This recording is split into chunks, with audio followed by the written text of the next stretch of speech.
All right, what do I have in my hand right here? Well, this is the plopping cork from Strike King. It's a derivative of a popping cork, but it's a different, unique style of cork for saltwater fishing. It has a little propeller blade on the top, so when you're popping this plopping cork, it's going to spray water in front of it, and it makes its own unique sound. We've been working on the prototype for a couple years.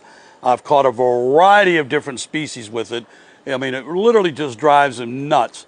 And I usually suspend 2 or 3 foot fluorocarbon 15 to 20 pound test leader below this with a flats jig head from Strike King, with a menace or a fludge minnow, and just pull it, let it make that plopping noise or spin that water, and then let it settle down to a vertical position, and then proceed back towards the boat every 2 or 3 seconds. Just give it a nice flutter. No question that this is completely different than anybody's ever seen when it comes to popping corks in saltwater, and it's the plopping cork for a variety of saltwater species made by Strike King. It's going to revolutionize the cork system.